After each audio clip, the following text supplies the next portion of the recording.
Quisiera avanzar a esta cuarta y última senda, que es la senda familiar. Y esto realmente se trata de, supongo, hace como 10 años estaba describiéndose esto como un nuevo trabajo de los líderes escolares. Hace 15 años aproximadamente, era perfecto que los líderes dijeran, mi trabajo es, o que lo que nosotros hacemos dentro de los muros de esta escuela sea totalmente productivo y efectivo.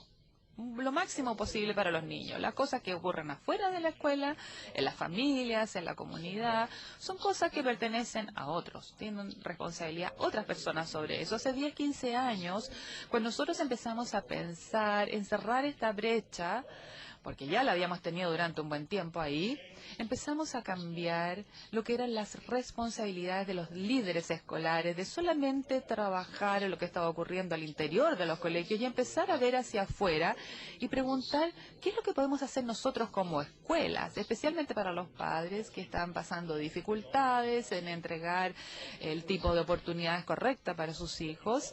Nosotros quisiéramos también aprender y traer lo que tenemos en el colegio hacia estos padres.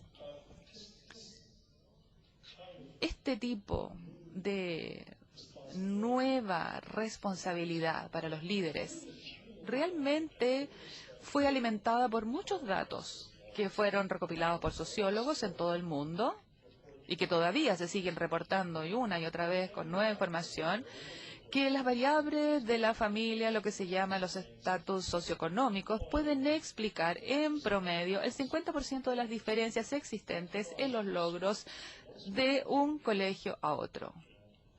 50% de la diferencia se puede explicar entonces por los antecedentes familiares. Es para que se sientan un poquito más humildes. 20% de lo que ocurre dentro del colegio, de acuerdo a este esquema, tiene que ver con el efecto del liderazgo. Ahora, una forma que se explica esto es tomar el otro 50%. Si nunca ha pasado más tiempo centrándose especialmente en lo que es los colegios deficientes, trabajando en cómo crear las capacidades familiares para que hagan una contribución a estas capacidades o capital socioeconómico de los niños, se podría explicar entonces un impacto importante de ello. Esto quizás no sea lo primero que uno va a abordar, quizás uno va a debatir un poquito primero el tema. Pero yo no tengo una visión específica en esto, sino que en algún minuto, en esta agenda del cierre de esta brecha, si no tenemos la cultura organizacional de la familia, estamos perdiendo una proporción importante de las diferencias en los logros estudiantiles. Y nosotros sabemos que hay algo que es mucho más concreto, mucho más práctico de solamente los datos socioeconómicos, porque nosotros no vamos a cambiar la atmósfera económica de una familia. Nosotros no vamos a ser capaces solamente de cambiar si es que los niños tengan una oportunidad o no de hacer sus tareas, por ejemplo, en la casa, o si los padres están conscientes o no de lo que está tratando de hacer el colegio o la escuela, tratando de apoyarlos a ellos en los hogares. Existe un gran esfuerzo que se refleja en mucha literatura e investigación en cuanto a tratar de incorporar a los padres a los colegios, a las escuelas, incorporar y tomar en cuenta todas las variables familiares. Nosotros estamos poniendo el dedo en la llaga, ¿no es cierto? Señores, ¿es así o no? La parte de las consecuencias que tiene que ver con lo que están haciendo las familias es muy importante. Por lo tanto, el principal enfoque que nosotros tenemos a partir de la evidencia es que para que las escuelas puedan trabajar con los padres, lo que ellos sean capaces de hacer de forma instruccional con los niños en los hogares, nosotros todos vamos a acordar que es importante que los padres les lean a los niños, por ejemplo, cuando estén en la casa. Y estamos encontrando hoy día que también pueda que haga o no la diferencia. Es ahí donde realmente la investigación nos ayuda a poder refinar lo que estamos haciendo. Pero resulta de que la mejor evidencia hoy día nos sugiere que leerles a los niños a lo mejor no hace una diferencia en las capacidades reales de lectura de los niños, sino que hay que involucrarse con ellos en el texto, hay que ayudarlos a leer de modo significativo, hay que interactuar con ellos, a decodificar las palabras activamente con los niños para poder tener un impacto real en ese tiempo que se está invirtiendo leyendo con los niños en casa. Ahora, los padres a lo mejor ya se han dado cuenta de esto, ¿no es cierto?, por sí mismos, pero necesitan un poco de ayuda algunos otros. Ahora, esta variable en el ambiente de la familia, de acuerdo con las investigaciones actuales, tienen influencia en el éxito de los alumnos en los colegios. Pero muchas veces esto tiene que ver con las expectativas de éxito de los padres, y cuando los padres realmente esperan que los niños hagan las cosas bien, le ponen atención a lo que los niños están haciendo, refuerzan los mensajes del colegio, les ayudan a los niños con las tareas, van a la escuela a ver qué es lo que está pasando, si hay algo que no está funcionando bien y cuál es este flujo de expectativas donde uno ve que simplemente tiene una influencia importantísima en lo que es el rendimiento que se tiene en las escuelas. Muchos de ustedes trabajan con muchos padres cuyas expectativas pueden ser muy bajas, pero las expectativas bajas solo son el problema. Ahora, el exceso también de las expectativas son un problema, pero especialmente nos centramos en esta brecha, donde hay mucho de esta brecha que reside en los niños que vienen de familias que están a menudo luchando por razones de pobreza, y estos padres a menudo no tienen experiencias felices en las escuelas, y la verdad es que no les ha significado una diferencia importante en los colegios en sus vidas, y entonces no va a marcar ninguna diferencia en lo absoluto. Nosotros tenemos que cambiar esas expectativas, por lo tanto, ¿y quién va a hacer eso? Si no son ustedes en las escuelas, ustedes necesitan involucrarse con los padres y decirle: miren, papá, los niños, su hijo puede ser muy exitoso, pero necesitamos su ayuda, su apoyo para poder conseguirlo. Si realmente tienen a alguien diciendo: mire, teniendo este ambiente correcto acá, podemos marcar la diferencia, y la respuesta va a ser mucho más motivada de los niños en las escuelas. Bueno, lo que he dicho es más o menos lo que ustedes están viendo en la pantalla en cuanto a las expectativas primero, pero hay otras cosas también que importan en los hogares que tienen que ver con los roles parentales. Los papás tienen muchos trabajos que hacer en sí, pero realmente lo importante es que ellos presenten un rol, un modelo para los niños en los hogares. Ahora, otro punto son las conexiones con otros adultos, que también es importante. Nosotros sabemos a partir de la literatura que la retención y el abandono, por ejemplo, es muy importante, porque un adolescente que tiene un compromiso con una persona, ya sea en el colegio, en la escuela o en la casa, respecto a lo que está haciendo él, tiene un impacto muy importante en el abandono escolar. Ahora, cuán grande esta diferencia tiene que ver con la conexión. Hay muchas escuelas que hoy día están asegurándose que exista algún tipo de persona responsable de los niños individualmente, no tanto desde el punto de vista de la instrucción, sino que desde el punto de vista de la emocionalidad, para que ellos permanezcan en los colegios. Y esto también está ocurriendo en los hogares. Bueno, voy a ir a un tercer grupo de preguntas ahora, que tiene que ver con las prácticas de liderazgo que ejercen la mayor influencia, pero voy a hablar un poquito de esto porque, o no mucho en realidad, solamente un poco, porque está en el primer capítulo del libro, como les dije anteriormente, y estas son categorías que ustedes están viendo ahora en la pantalla, que realmente, ciertamente vienen de mi propia investigación en liderazgo, pero también el resultado de investigación de muchos otros que han estado trabajando en contextos escolares. Y tengo que decir que esto es muy importante, porque la gente que hace trabajo de liderazgo en muchos otros tipos de organizaciones, mi argumento sería acá que en distintos lugares están tratando de entregarse evidencia para esto, pero virtualmente son líderes exitosos que al menos hacen estas cosas para poder lograr ese éxito. Y en el contexto organizacional pueden ser prácticas muy activas en las cuales hay mucha sensibilidad a este carácter específico de la organización, pero todos hacen esto estas cosas claves. Todos ellos se preocupan de establecer propósitos compartidos en una escuela. Ellos hacen también más específicamente algún tipo de elaborar una visión para la escuela o el colegio que sea inspiradora. Establecen también objetivos grupales, también expectativas de que todos puedan lograr, incluyendo ellos mismos, y también hablan interminablemente, que es lo que estamos tratando de hacer acá, de la comunicación. Los líderes exitosos en casi todos los contextos trabajan en desarrollar la capacidad de las personas para poder avanzar en este tipo de dirección. Ellos lo hacen estimulando a las personas a pensar en su trabajo de forma mucho más creativa, de forma distinta. Lo hacen también apoyando los esfuerzos de las personas en forma individual. Y yo quisiera hacer una pausa acá, porque algunas veces nosotros se lo decimos como en forma implícita, que el liderazgo es una de muchas actividades y de hecho especialmente a nivel escolar yo creo que es una actividad que se tiene que hacer bien, donde uno tiene que saber, tiene que conocer, tiene que tener capacidades, tiene que tener aspiraciones que estén totalmente alineadas para poder entregar este tipo de asistencia individualizada.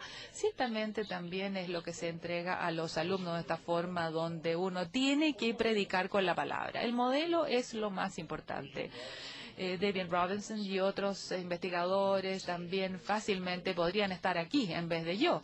Y recientemente han sintetizado una de las mejores evidencias que existen hoy día respecto a lo que es el liderazgo productivo en la educación. Ya han identificado un grupo de prácticas que involucran la participación de los profesores en el desarrollo profesional, donde son las prácticas más poderosas y ella ha demostrado mucha evidencia en este sentido que hoy día se encuentra disponible.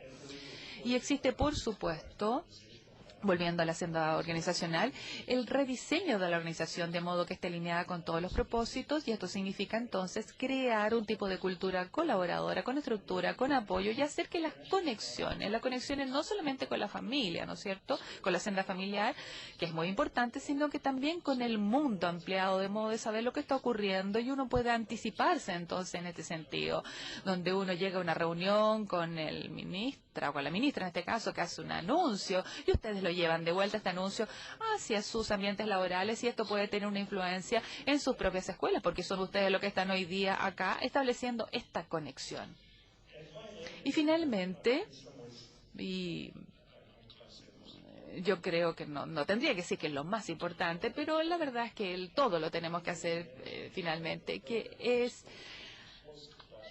realmente entregar la instrucción de forma que se haga una gestión de programa de la enseñanza, que uno pueda apoyar con los objetivos que uno tenga, que uno los pueda monitorear lo que está ocurriendo en sus propias dependencias y, por supuesto, hacer los ajustes correspondientes y tratar de alinear todos los recursos que uno está invirtiendo.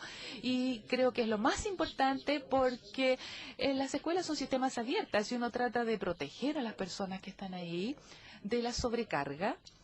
Y los padres, la comunidad, los ministros, las fundaciones, todos tienen intereses y potencialmente cosas muy poderosas en las cuales uno tiene que pensar. Pero su tarea, su trabajo en las escuelas, en los colegios, es identificar un grupo de prioridades que estén alineadas con estas cosas más importantes o más grandes, pero alineadas principalmente con los alumnos para poder mantener la atención de cada uno y poder lograr estas prioridades para poder hacer avances. Ben Eleven, mi colega, dice, y hoy día es el suministro de educación en Ontario, que dice que si uno tiene 6 prioridades, la verdad es que no tiene ninguna al final. Cualquier cosa que sea más de 3 ya es demasiado.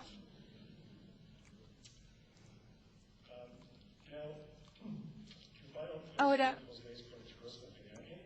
José me tiró algo aquí sobre la mesa, pero yo quiero avanzar hacia la última pregunta. ¿Cuál es la fuente más productiva del liderazgo en las escuelas, en los colegios? Y esto es acá donde alguna de las evidencias del liderazgo distribuido se ha identificado. Y yo quisiera poner esto quizás en una carcasa, digamos, que quizás es lo más importante que toda la otra diapositiva, porque la explicación general de lo que nosotros creemos, que creen muchas personas, ejercen el liderazgo, que es mejor que solamente una. Bueno, eso nos lleva, digamos, a los tiempos antiguos, donde el todo es mejor o es mayor que la suma de las partes. Las partes son ustedes, los miembros, el staff que están actuando individualmente, y bueno, lo puede hacer mejor, cada uno de ustedes, cada uno individualmente. Pero también está este concepto de lo que es las capacidades colectivas.